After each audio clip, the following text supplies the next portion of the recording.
tai yra labai gera pradžia, nuo ko galima pradėti ir gal ir nuo ko galima paskui atsidurti Dakare.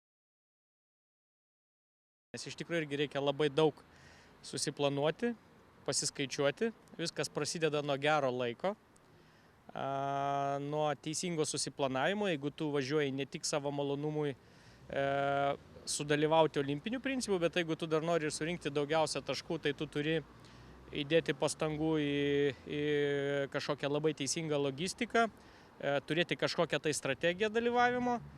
Ir tie dalykai, aišku, yra labai šaunus, nes tada atsiranda azartas, o ten, kur atsiranda azartas, anksčiau ir vėliau, to azarto visada pritrūksta ir noris jo vis daugiau ir galutinė variantė turbūt, kad atsiduri Dakare. Tai čia tas panašumas, kurį aš matau, sakysim, ir tas renginys iš tikro yra tai, nuo ko reikia pradėti tiem, kurie iš vis niekur nedalyvauja. Tiesiog turi metalinį žirgą, turi savo mylimą motociklą, baiką ar britvą ir tiesiog važinėja šiaip savo. Tai čia bet koks renginys tai yra žingsnis link kažkokių tai aukštumų. Tai yra pirma aukštikalnė, sakykime, karjeroje, kelyje ir dar labai faina, kad tai yra Lietuvoje.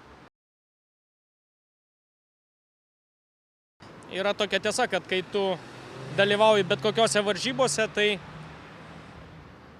tu pažįsti tą kraštą, kur tu dalyvauji kažkaip. Bet aišku, ne taip, kaip tu jį pažintum, jeigu tu tiesiog ten važiuotum, keliautum kaip turistas.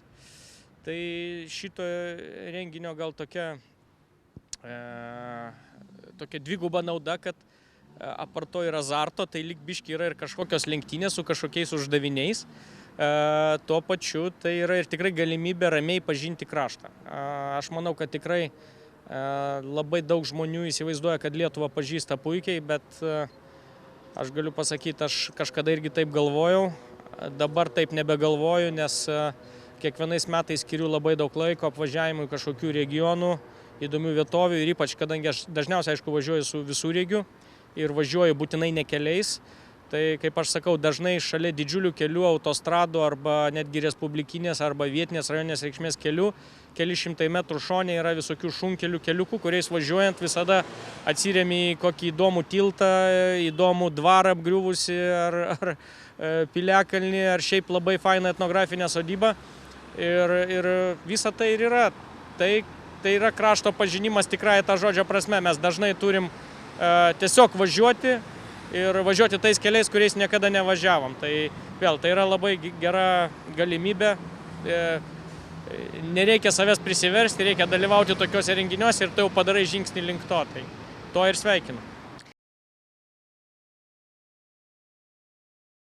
Galiu pasakyti, kad kaip ir daugelis turbūt savo irgi karjerą technikoje pradėjau nuo motorinėse transporto priemonėse, tai pradėjau nuo motociklų, mopedų. Ir dabar atsimenu tas bemiegės naktis, kai perinkinėdavom karbiuratorius, reguliuodavom degimą ir ta prasme eidavom gult kvepėdami benzino, o iš tikro miegodavai ir sapnuodavai, kaip atsikelsi ryte ir iškart lėksi vėl į garažą. Nes paprastai motociklo atsistatymas tai būdavo labai ilgas procesas ir vienaip ar kitaip tai būdavo tokia pusiau antikvarinė technika.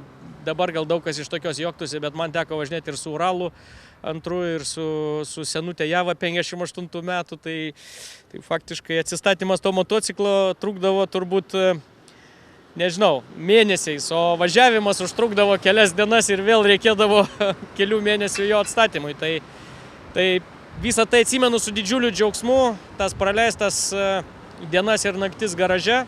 Ir su didžiuliu džiaugsmu atsimenu lėkimą su tais motociklais ir aišku dabar įsivaizduoju, kad irgi labai daug dalyvių bus tų, kurie gal jau nusiperka labai gerą techniką ir nelabai ją reikia remontuoti, bet taip pat yra labai faina, kad bus turbūt ir tų žmonių, kurie turi techniką, kurie ją tvarkosi, prižiūri ir kvepia benzinu labai ilgai, bet paskui ryžtasi ir kažkur išvažiuoja. Tai Visus to žmonės be galo gerbiu ir tai yra pradžia gyvenime. Pradžia gyvenime, kai vėlgi gali kažko siekti ir techninėse sporto šakose.